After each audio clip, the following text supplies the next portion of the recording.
Scenes from Midway Commons, the CYS Family Child Care Program welcomes a new provider to its ranks. More on that story in a moment. Hello and welcome to Meade Week. I'm Brian Spann. Also this week, ASAP goes to school for Red Ribbon Week, and the annual Army-Navy flag football game and tailgate's coming up. These stories and more, but first, last week the Retirement Services Office and the McGill Training Center hosted Fort Meade's annual Retiree Appreciation Day. The event featured dozens of vendors, information booths, immunizations, DEERS casualty, and legal assistance, and more. Colonel Yolanda Gore welcomed the retirees, some of the more than 500 that made their way to McGill. It's a true honor to have you here today as we come together to recognize and celebrate the dedication, service, and sacrifices of our retirees. Each of you have made an invaluable contribution to our organization and our country, leaving behind a legacy that continues to inspire us all. Today is about acknowledging the profound impact you've had in expressing the heartfelt gratitude for the path you paved for me and many others. We hope this day serves as a reminder that you remain a valued part of our community. This year's guest speaker was Maria Bentink, the Director of Army Retirement Services. The director talked about what her office does and services they provide. We have 5 functions that we're responsible for. One is pre-retirement for all 3 components. That's active, reserve, and National Guard.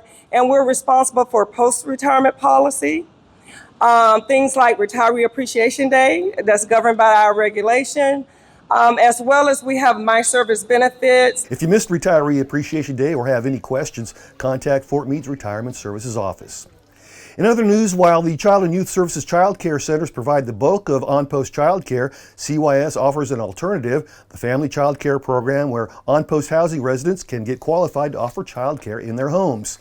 This week, CYS cut the ribbon on the home of the latest provider to complete the extensive certification process. It is required that they complete the 1-week orientation with CYS.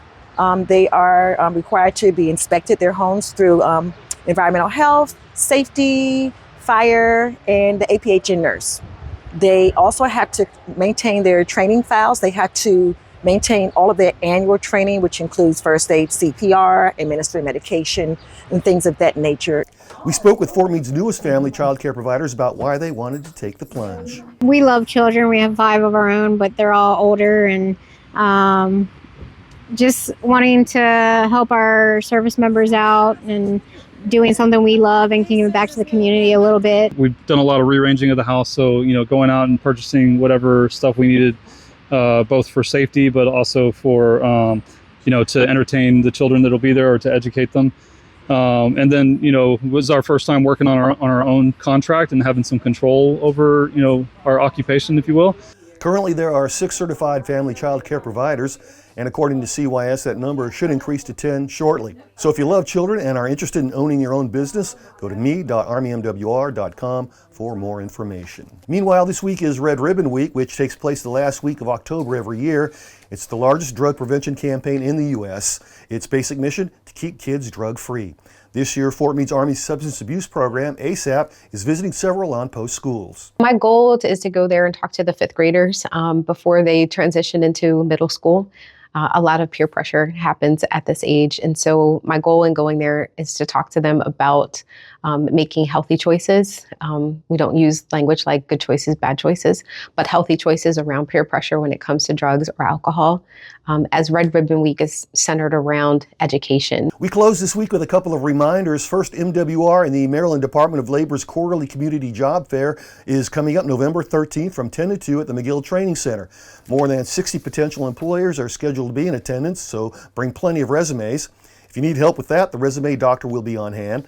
The fair is open to the public. For those that don't have regular access to Fort Meade, a shuttle bus will run between Club Meade and the Army Reserve Center on Maryland 175. Once again, the last quarterly job fair for the year is coming up November 13th. Finally, this week, if you're catching the show before November 5th, come on out for MWR's 25th annual Army-Navy flag football game. Army's won 6 straight games and 7 of the last 8. If you're catching the show after the 5th, we'll have all the highlights on the next edition of Meade Week. The tailgate, sponsored by longtime partner, the Central Maryland Chamber of Commerce, starts at 3, kickoffs at 3:30. That's Army-Navy on November 5th. And that's Meade Week for this week. I'm Brian Spann. For everyone at Meade TV and the Fort Meade Public Affairs Office, have a great weekend and a great Meade Week.